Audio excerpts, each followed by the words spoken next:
Good morning. How's everybody doing? You, Gary. All right. I'm going to introduce our panelists in a moment, but first, I have a question. Who takes care of the environment? Well, if you look at many different sources, including my favorite, Aldo Leopold, you can come up with several definitions. Let's look at how the Stewardship Mapping and Assessment Project defines it.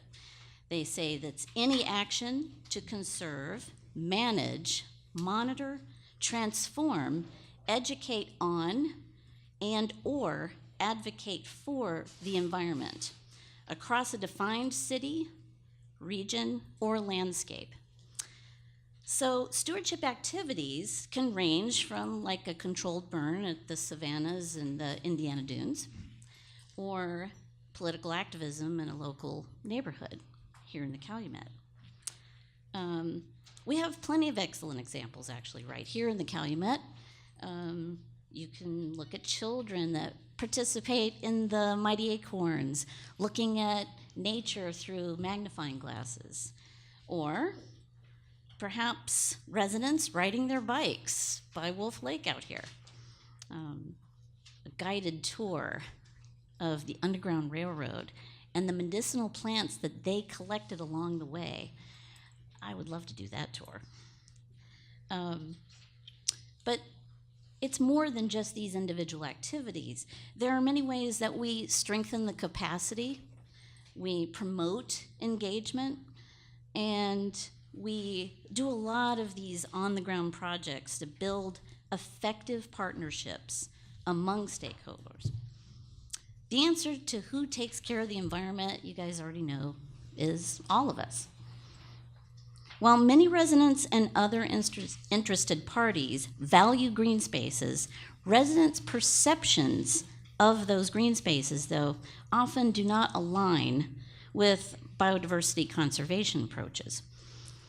According to the Field Museum's Journey Through the Calumet website, perceptions range from one extreme to the other, from attempting to restore natural habitats to a pristine pre-human contact state, to measuring health by the abundance of resources that can be extracted. In the first case, access to pristine areas is often restricted. In the latter case, access to resources is desired. Such contrasting perceptions, however, don't always lead to conflict, particularly when discussion and compromise occur in the interest of keeping natural areas healthy.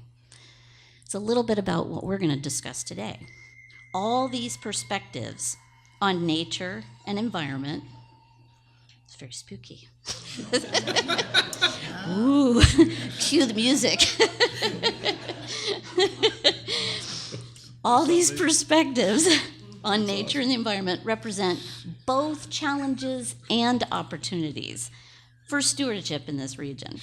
The people on this panel have had firsthand experience with all of the things I've described here, and it makes them uniquely qualified to illuminate some of the variations in this range of challenges and opportunities.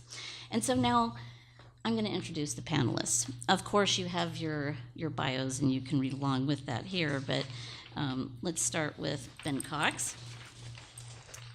Here on the, I guess he's on your far left. Okay. Sorry. Ben is the executive director for the Friends of the Forest. I can't find your bio. On here. Top of the second. Ah, there we go. Okay. Sorry about that. And you were the first executive director in 2004. He graduated from Indiana University, Purdue University in Annapolis, with a degree in journalism and minors in Spanish and environmental studies. After working as a newspaper reporter and freelance writer and designer, he served in several nonprofit roles, including director of the International Tibet Independence Movement and facilitator for Peace Learning Center as an AmeriCorps member. But conservation is his real passion. As executive director, Benjamin leads the advocacy and policy efforts, works to bring resources to forest preserves in Cook County, and builds partnerships and coalitions to maximize our community's impact. Brenda Scott Henry, here in the center, is from the city of Gary. Yes. She is the Director of Green, Urbanism, and Environmental Affairs with over 14 years' experience in environmental programs and services. She also serves as the Stormwater MS4 coordinator and is primarily responsible for planning and implementation of the National Pollutant Discharge Elimination System permitting program. She directs the environmental, operational, and programmatic requirements for departments and organizations to increase municipal efficiency while maximizing sustainable impacts on the community. Her department strives to protect and improve the health of the environment, making it an invaluable asset, utilizing environmental services and program activities to advance the city's goals for the safe, healthy, and well-protected environment, fostered through civic engagement to help advance a sustainable society and economy. Finally, Paul Labovitz, on your far right, is the superintendent for the Indiana Dunes National Lakeshore. He's been at the National Lakeshore for 4 years as part of a 30-year National Park Service career that started in Philadelphia. A Penn State forester, wildlife biologist, and Frostburg State University MBA. Prior to the National Park Service, he worked as the manager of a 10,000-acre private property in southwest Pennsylvania. He engaged in conservation work in over 30 states as part of the National Parks Rivers and Trails program, including the Great Allegheny Passage, the Ohio and Erie Canal National Heritage Area in Northeast Ohio, and the Mississippi River Trail. He helped evolve the Canoemobile program with Wilderness Inquiry that has introduced almost 250,000 youth to the outdoors. He has worked with sister parks and protected areas in Central Europe, Central America. Park assignments include Cuyahoga Valley National Park, Voyageurs National Park, and Pullman National Monument. He is currently enjoying life in LaPorte County, Indiana. So let's get to our panelists and our first question. So, given the introduction here, different perspectives on stewardship in this region, what are some of the challenges that you've had to address to maintain a healthy green space? We'll start with Ben. The biggest challenge in the forest preserves that it's we're asked sort of to think about what we're doing to prepare for climate change, and the biggest challenge of the forest preserves is to get back to zero, to get back to even. That there's so many invasive species in the forest preserves that are crowding out our native plants and animals, and the whole point of these forest preserves is for them to provide habitat for native plants and animals for people to go out and enjoy. It's the forest preserve mission is to have and to hold natural areas together with their plants and animals for the education, pleasure, and recreation of the public. And if you don't have that nature, then you're failing at the mission. And so when these places are overrun with invasive species and we don't have the nature there to enjoy, then we're missing the whole point of forest preserves. The challenge is that we cut them up into little islands, that we changed the hydrology, that we brought all these things from all over the planet, that most of which were intentionally brought for good reasons, but they're here now. And we have to try and manage these areas, in a way that helps them display and be home to the great level of biodiversity that's here. The beauty of the Calumet region is that it's some of the best forest preserves in the whole county are here. People don't, they don't realize that there's cactus that grow in the south side of Chicago, and legless lizards, and you go a short distance away, and you're at one end you're at dune and swale, and another end you're in woodlands, and then you can go to wonderful prairies, and it's really an amazing and special place. And I have a lot of hope for the preserves in the Calumet area because there's just a ton of organizations working on helping them to be better and healthier. And it's nice to partner with friends in Indiana who, with folks even as far away as Michigan or Wisconsin thinking about these areas and how to help them be healthy and here for all of us. So again, the biggest challenge is on the one hand is invasive species. I think the other hand, you hit on already, is a lot of people just don't even know what a forest preserve is. They don't know what it's for, and we're programmed in a way, maybe subconsciously in the Chicago area, to think, that's green space. It's unused. It's what's it going to become? Or our school district needs a new school, or we need a new retirement home, or a new Elks Club, or whatever it is, and say, oh, that space over there is unused. Let's go see if we can get it and use it for this other purpose. And that's, since the beginning of the forest preserves, the two things that have been happening is, and we're very familiar with them here in Calumet, is people want to grab land and use it for something else, and people dump their garbage there. And they've been doing it since, you read back in the historic documents, and you'll see it in the 1916s, the 1920s, the 19-teens and 1920s, and on and on and on. It's just what people do. So those are some of the biggest challenges facing them. Oh, the two other things that we really changed dramatically that really matter to nature in this region is we stopped fire. Smokey the Bear said it's bad. Now Smokey the Bear says wildfires are bad. His message changed. If you notice what it was, at least when I was a kid, it was that fire's bad. Now it's wildfires are bad. And we also took away all the predators. So there's a great imbalance in some of the species that are out there. Everybody loves seeing deer, but there's just too many of them, and they eat everything. And frankly, one of the reasons there's too many deer is that people in Cook County, at least, and in a lot of the Chicago area, quit eating deer too. It was only the last couple hundred years that we weren't doing that. Probably even 100 years ago we were still doing it. In fact, I would imagine some of the folks that lived here and worked in the steel mills were still doing it 50 years ago, and it's just not a thing now. And so there's also imbalance there that we have to deal with. That's great. We can come back and actually hit on some of these things, but let's hear from Brenda now. Good morning, everyone. Some of the greatest challenges we have, and especially in urban areas, is, of course, we have overdevelopment, right? So during this industrial period, we had a lot of industry that come into our communities, and especially in the Northwest Indiana area. So we do not have a lot of policy to support us in terms of implementing or improving the environment overall, whether it's land, water, air quality issues that we are faced with. Our natural resources that we have, I think there are some conservation organizations that are doing a really good job in terms of maintaining those spaces, but I think even they've learned that the areas that surround, the neighbors that surround their spaces need to implement good practices too, so that they can, the work that they do in the preservation areas is not impacted by invasive species. We also have economic development as a challenge for us. So the spaces that are remaining in terms of doing development, economic or community development, are impacted by environmental impediments, brownfields. We have solid waste facilities that we are dealing with, that we're managing, that people that came before us did. Maybe not as responsible as they could have, but hey, we are the ones that have to deal with that issue now. And it's very challenging, especially when you do not have the resources in terms of doing that work.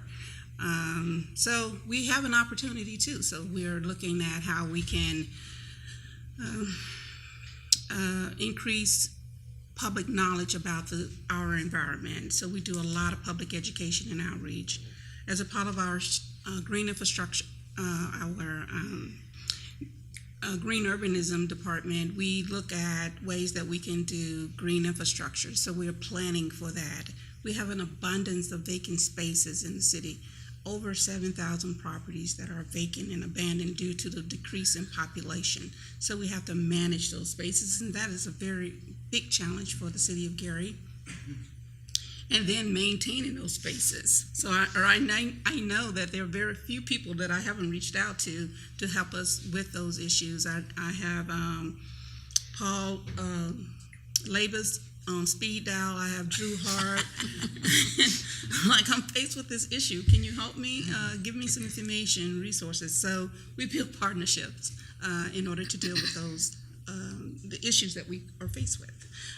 So those are just a few. I could go on and on and on, but those are some of the primary challenges that we have. And I would think that policy, public education, and outreach, increasing the knowledge base of our citizens so that we can do better practices.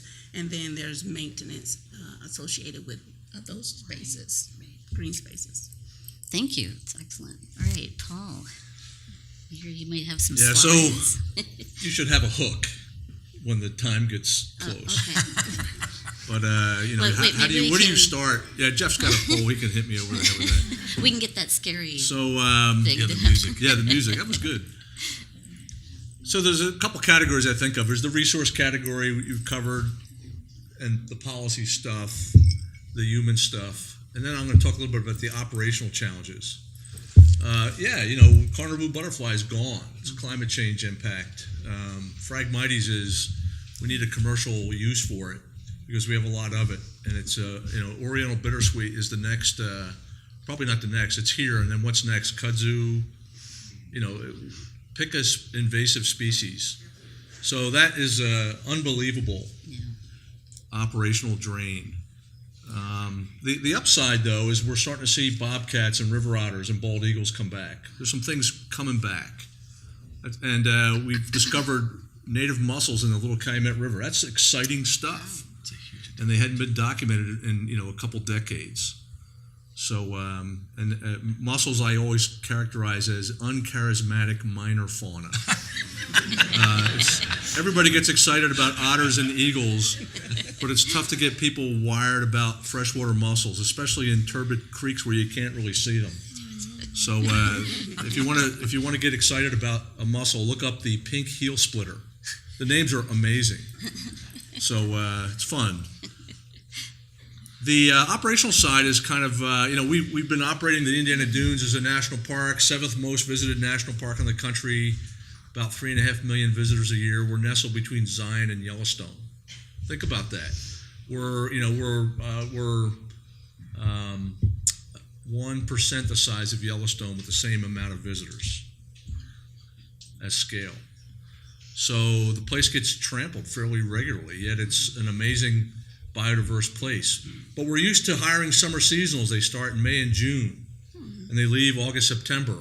But the summer season is a month and a half longer on either end of the summer anymore.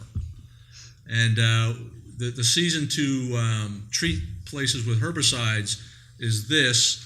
The availability of staff is this. And issues like, you can't cut trees because of Indiana bat habitat is between May and September, which is when you have people available to do habitat work. So there's that kind of stuff going on. It's a challenge. So there's a lot of stuff that's getting scarcer.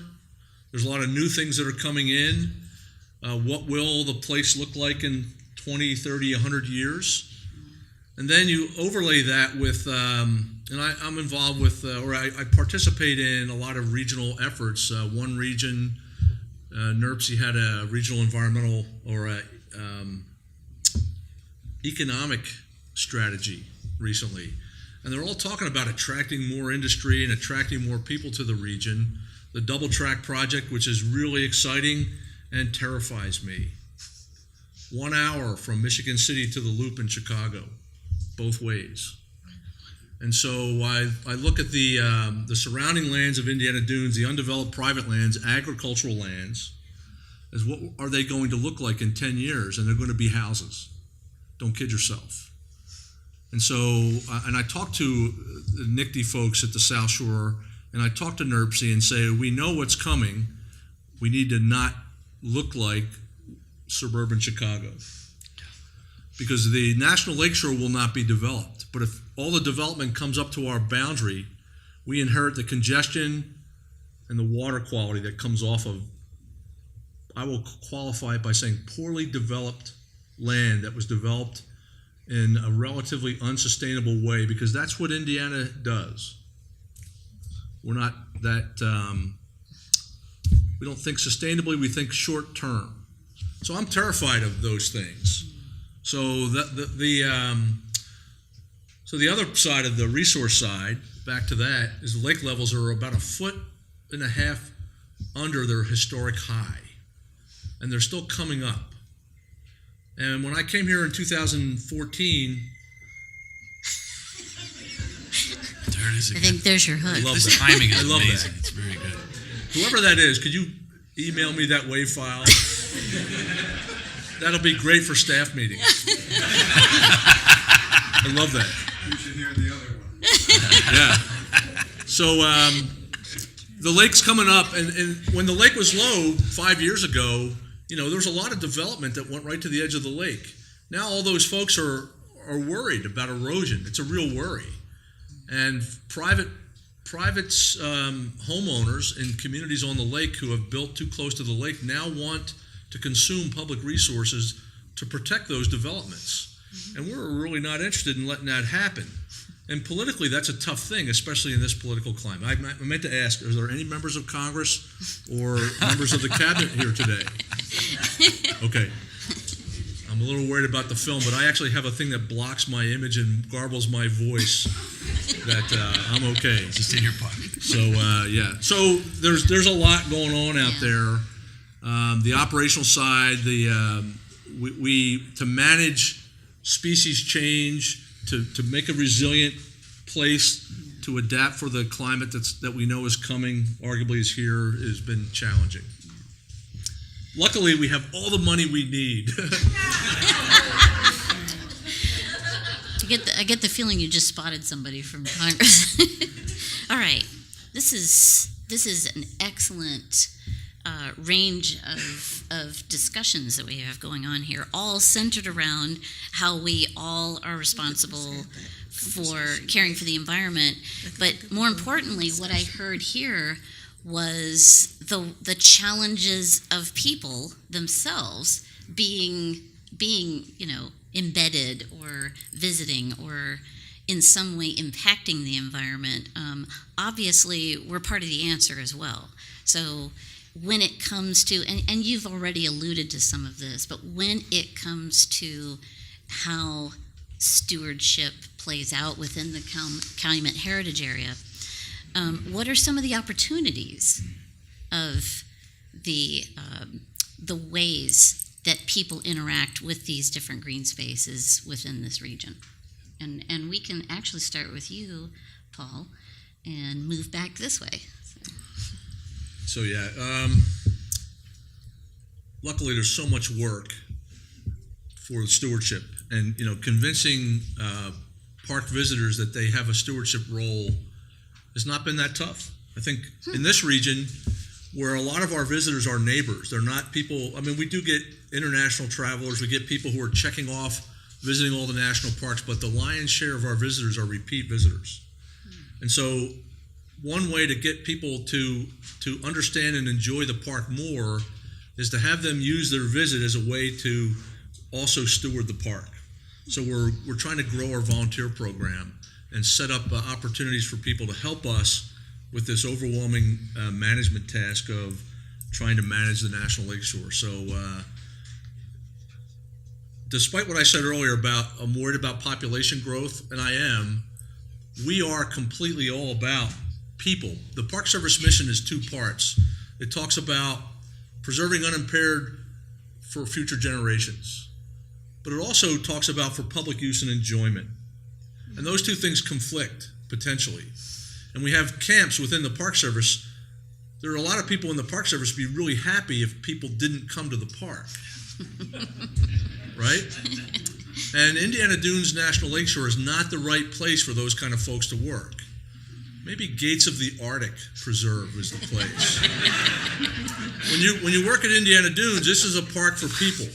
We have people living in the park. We have people, we can see Chicago from the beaches. We're embedded in the third largest city in the nation.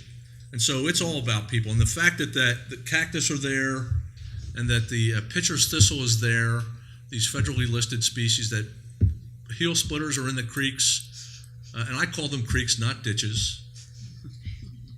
I'm worried about living in a state that calls their waterways ditches. They're rivers and streams where I grew up. But the people side of it, we have the equivalent of another 50 employees that work at the dunes just through the volunteer effort. That's 100,000 plus hours of donated time. And so the citizen science opportunities, the monitoring opportunities, the more people get immersed that way, literally and figuratively, the easier the job is for us to succeed in our mission. Thank you. Well, geez. So we're doing some exciting things in Gary. We have an awesome mayor, Mayor Karen Freeman Wilson, who, go out, is a part of these networks of mayors and political leaders, and send those resources back to her. So I'll talk about a couple of ways that we are working toward, we call it also environmental stewardship. We recently received a grant from the National League of Cities, and it's called Cities Connecting Children to Nature. So we are developing a plan that will reaching out to our stakeholders who are doing environmental services or programming activities, and then identifying opportunities for our youth to be exposed to the natural environment that we have, and take time out to just take a 10-minute walk, or just have activities that you go to in the parks. But then there's a challenge we didn't talk about, is maintaining our park spaces, urban park spaces. So that's one of the examples of the projects that we're working on. And we are, excuse me, we're planning our second annual Youth Climate Summit this winter, during the winter break. And we're collaborating among schools so that we can at least catch that young population of individuals, so that we can start teaching them to protect our earth. We also have a program called Love Your Block. So we are developing our block clubs in the city. So we started out with very few inactive, not really having an agenda in terms of what they wanted to do. So we received these fundings and 2 AmeriCorps Vistas that are working with us so that we can engage citizens in organizing themselves to address the issues that are relevant to them. So we're starting out with just doing signage and maybe a rain garden or bioswale, or just a garden. Could be a vegetable or flower garden. In doing this, we're creating structure for people to become engaged in a process. And so we're using nature right now, so it could be other things in the future. But the premise is to make sure that we get citizens excited about their community. And then we can expose them to the assets, the natural assets that we have. Another one is something that is mandated by our stormwater program, is public education and outreach. So we have and public participation and involvement. So what we've done with that is numerous of things. We have a clean water celebration annually where we engage individuals. We work with the Dunes Learning Center in bringing in the canoe mobile into the city, where our mayor participate on a regular basis annually. Then we have things like we work with our National Park Service to do Green Gary Day, Gary Green Day. Gary Green Day. So we have all these names, right? So we do that during Earth Day, but we kind of rally up the schools to participate on that in that event on Saturdays. Then we do things like Household Hazardous Waste Collection Day. Well, we add another element to that project, which is Green Awareness Day. So we have this tent and booths and people who are doing green things in the city, or service providers that are doing green things in the city, and they station there. And as people are coming around to bring down household hazardous waste, we also have information that we share with them, and they look forward to it annually. They really love the shredding activity that we do. So those are the type of things. We have Blockbuster Day. So this is an opportunity. We seek 1,000 volunteers twice a year to help us to target our major thoroughfares in terms of blight elimination. So I think that we're on track in terms of getting citizens engaged. It's just the consistencies in terms of having individuals engaged. So we're working with youth, we're working with older, we're educating our political leaders in terms of opportunities to be engaged in the cities. So I'll leave it there.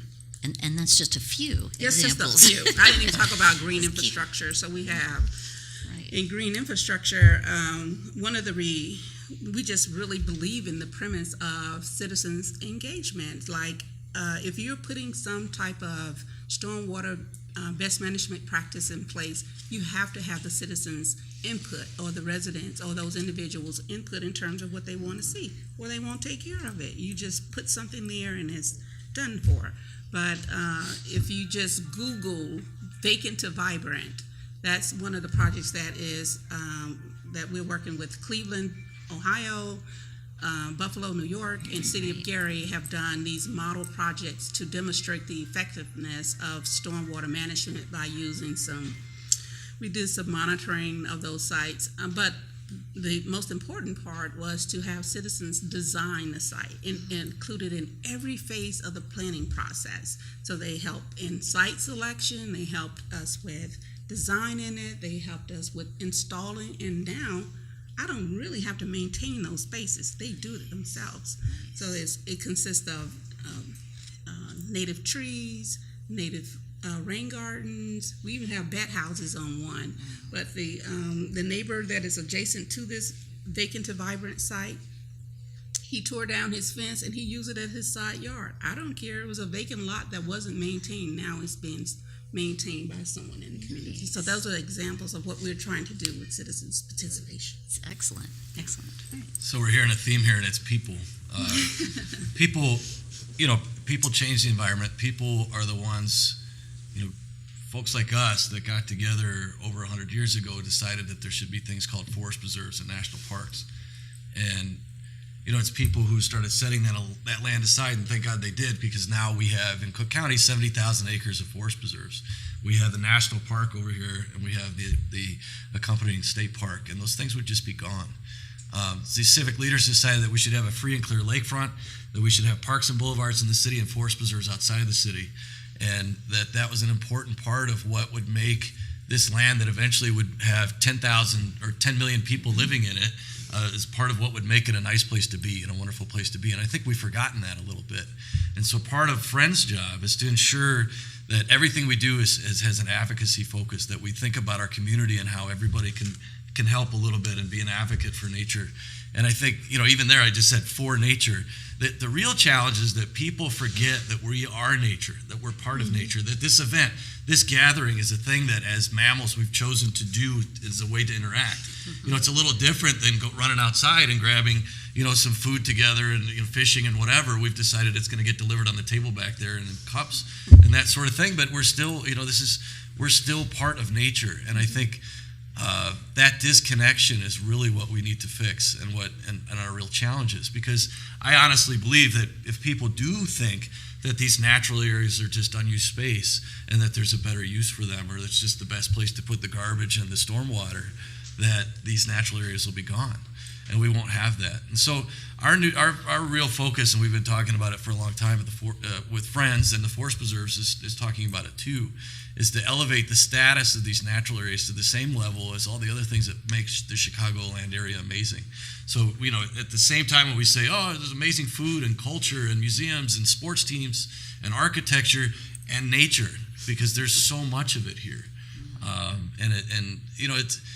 It's a little bit of a cliche thing for communities of our kind around the country to talk about. We have the best nature on the planet, on the continent, and that kind of thing.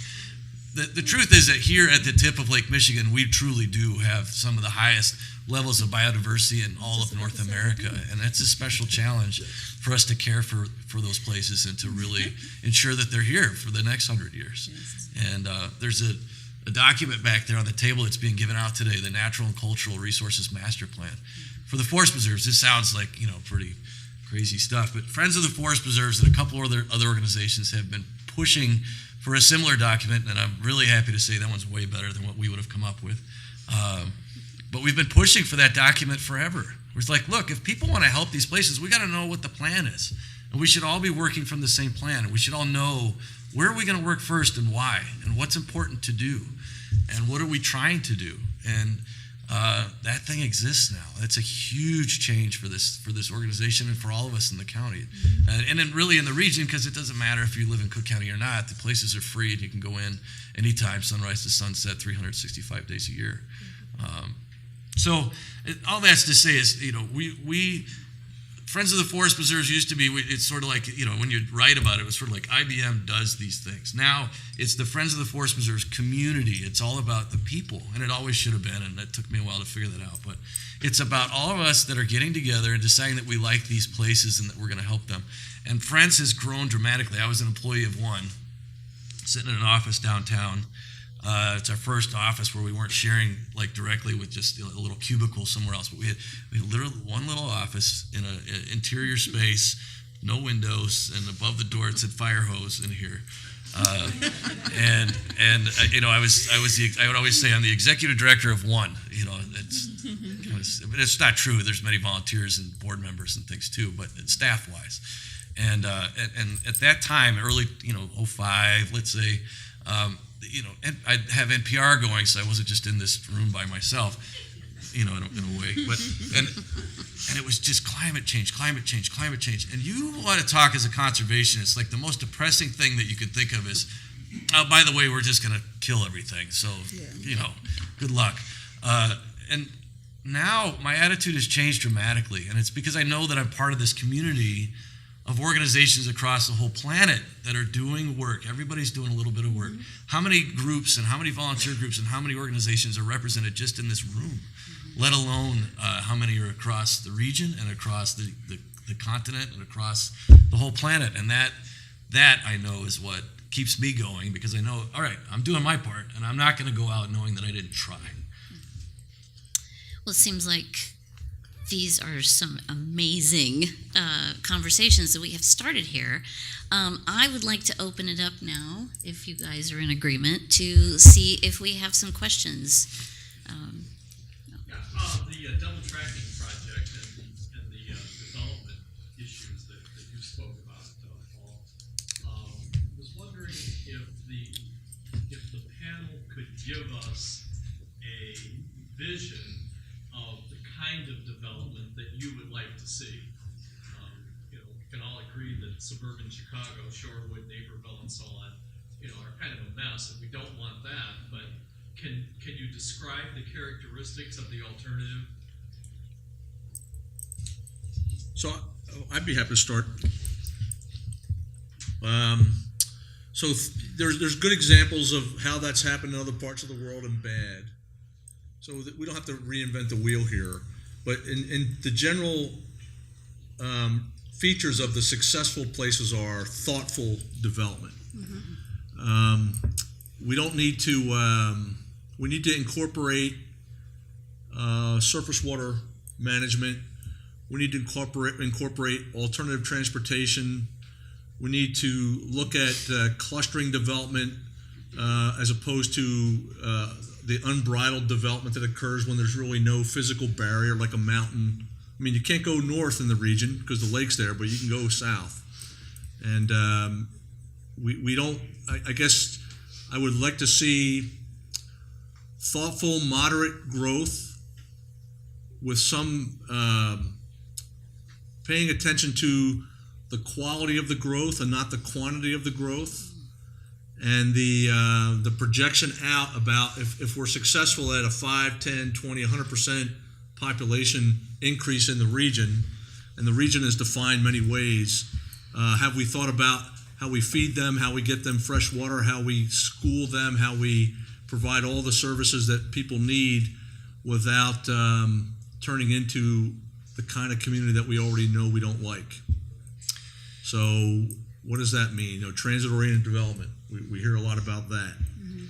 And it sounds great. But I'll tell you, there's not going to be a whole lot of transit-oriented development in the 3 train stations that are in the National Lakeshore, because everything around it is National Lakeshore. And that's, it's kind of a tough thing to say out loud, but it's so What does that mean?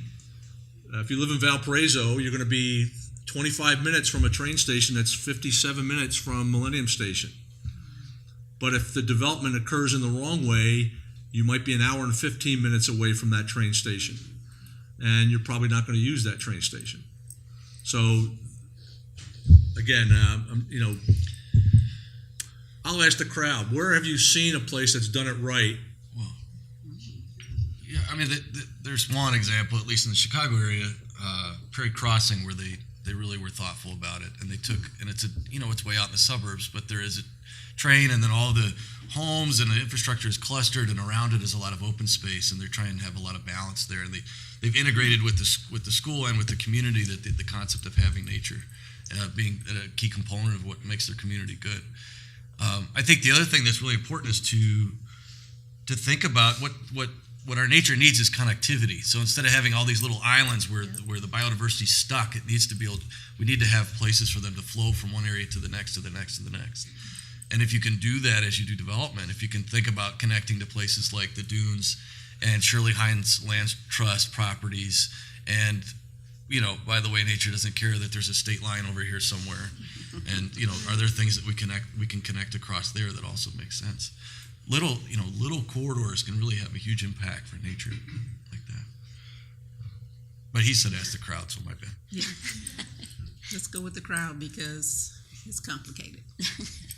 For us as city officials, planning and development, if employment, crime reduction, employment, which are tied together, of course, because people do things because they have no money and they figure out alternative ways to have money. So those two are tied together. So we need economic development. We need better housing. We need those things, right? But there has to be a balance. We're hopeful that you pick the right architect, designer, or planner to pull your projects together. But one of the things Gary did was the lakefront development plan, and it's transit-oriented development focused. So if other communities, if we are not thinking alike in terms of one neighborhood and one community to the next, then you may have some disparities in terms of how development occurs. So it has to be a uniform focus in how we do it. Do you have, great. I'd like to know what your position is on climate change, the cause, what you think the cause of climate change is. It's being referred to by all the speakers and literature and everything. What is the cause, in your opinion, of climate change? People. People and how we use resources and what resources we choose to use. It's an increase in greenhouse gases. It's sort of that simple. So how can we decrease those is what I'd like to think about. And what I like, again, it's let's do something. Let's just not talk about the problem. And frankly, healthy natural areas do a better job of sequestering carbon. It's just a fact. And so the more of those that we have, the better. And I could go on and on about what you see in a place with invasive species versus what you see in a place that's healthy. And the bottom line is there's a lot more plants over there, and the roots are a lot deeper, and they're taking the carbon back into the ground where we want it to be in a healthy natural area. I also seem to think that is how we utilize resources that we have. So you can opt for different products. Like instead of using, I'm gonna give you an example. We were working on a project to bring clean energy to a low-income community. We work with the Department of Energy. We were a partner with them, and that was the biggest challenge in terms of doing that in the state of Indiana because our policies does not support using alternative clean energy as opposed to what's going on right now. There's a limit put on the amount of megawatts that you can use in terms of installing a project, which is not cost beneficial. We just had a developer that was interested in doing it. that said, this is not cost effective for us. We're going to look at another way in which we can invest into your community, because they really want to invest. 1 megawatt, you spend all of this money in doing the installation, planning and installation, and you can't get the return on your investment. So, policy is one of the things that prevents us from doing clean energy. Yeah, I mean, again, it goes back to what we choose to use and how we choose to use it. And I'm reading a really good piece right now. It's kind of old, but it's interesting, where it talks about sort of this environmentalist fighting against the auto industry. And here we are in Calumet, where the environment and the auto industry are hand in hand, and they have been for many, many, many decades. Maybe a little less than that used to be, but I don't know. The steel mills are booming all of a sudden with some crazy political decisions that have been made. But it's got to be both, and we have to. To build on what Brenda was saying, we have to incentivize industry to invest in ways that are going to be beneficial to the environment. And the environmentalists have to realize they got there by driving a car too, so they need to, hopefully, let's not kid ourselves. We're not going to not have cars, but let's figure out how to have better cars and smaller cars and more efficient cars. And let's figure out how to do that in a way that policy promotes investment in that R&D that results in those better systems. And let's do it together. And that's the difference. Paul made a joke about the Arctic. I've said that, the same things forever. We're in the forest preserves. We're in places that are right here in the face of many, many people. And we can't kid ourselves about the fact that we're not keeping people out of these places. In fact, if we do, they'll probably just go away. So let's engage people, and let's invest in people, and let's make sure people value these places and use them. And people can come up with the solutions to these problems. Either that, or honestly, someday Mother Nature will decide it's not, the end of the people period is over, and then something else will happen in another couple 100,000 years. That's fine. But I don't know. Again, we're here, and we can either do something or not. And I'd rather do something. Seems like it's time to cue that music again. So. All right, we have time for one more question and then some brief answers. So nothing too broad, but yeah. Do you think, or can you talk about how you think nature or stewardship of this area could address maybe some of the issues that Brenda just talked about in terms of economic issues, crime, jobs? So I would love to tackle that, because one thing I didn't get to say, I could answer your question. So I talk about the Indiana Dunes as a $500 million public investment in infrastructure over 52 years. We are a $10 to $15 million a year company that employs 150 people with $250 million of a year annual impact on the region's economy. Tourism in Lake, Porter, and LaPorte counties is over $1 billion industry. So we're not, instead of development, we have parks. We're a key piece of the region's economy. And that doesn't even scratch the surface of the clean air and clean water that these protected lands produce, that we, as environmentalists, need to get better at articulating those values, because that's real money. And so in a world that makes decisions based on business, the environmental side of the region's heritage discussion has done a poor job articulating our value in that economic realm. And make no mistake that the three things that constitute quality of life are jobs, school, and places to play. And when you miss any one of those, it's not a good place to live, and everything else suffers. And we're lucky here, and the balance of that shifts over time. But we're coming to a time where we're getting a little more clever about it, the equilibrium to match it. Which is why I worry about another 1 million people moving to Northwest Indiana, because we need 1 million more people. That should be a little more thoughtful. So we are good business. The environment we have here, the parklands that we have here, local, state, federal, private open space is good for business here. Excellent.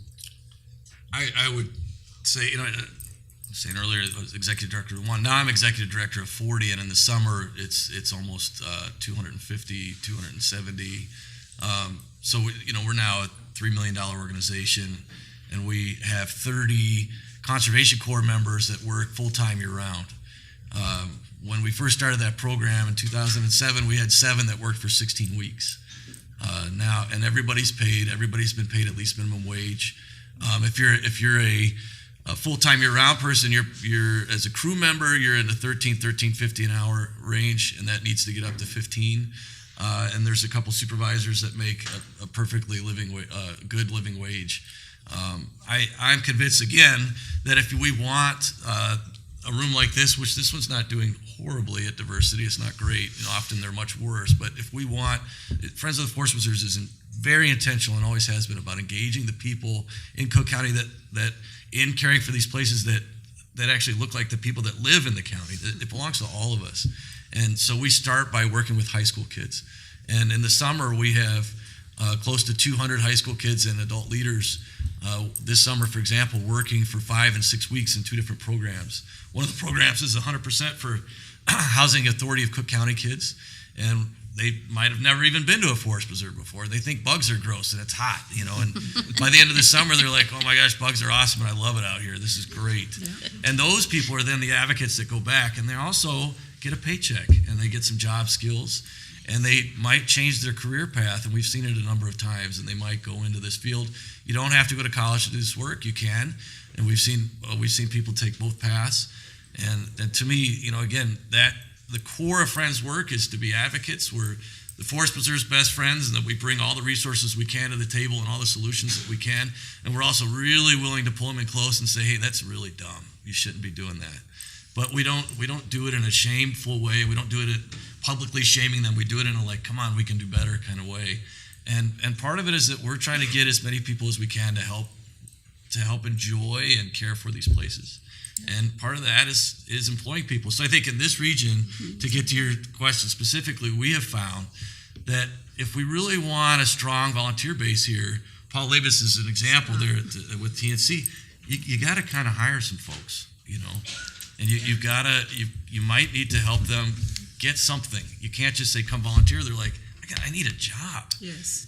So you got to give them some job skills. You got to give them some money. You got to give them some opportunities for a career. And that does really tip the scale and get folks involved. Well, I want to give Brenda a chance to finish up. I agree with him because we are doing the same things, especially during our summer youth program. We hired over 400 youth. And we had an environmental component, about environmental stewardship component, where they learn how to maintain spaces. They learn how to work in my rain gardens and all those type of things. So yes, in our parks, one program that we had this year was to take the trash off the beach, and it worked. So we were able to reduce the number of beach closure days because we took the trash off the beach. So those are and the youth were a part of that employment program. So there are many things, and we can't cover it all in this panel, but absolutely concur with the career pathways to green jobs. That's what we're working on in the city. I can concur on that. Just preparing for this panel, there are a lot of topics we could have covered, and this is a short time, but I think we covered a lot of really interesting topics in a really in-depth way, and I would really like to thank this panel again. So join me in thanking them.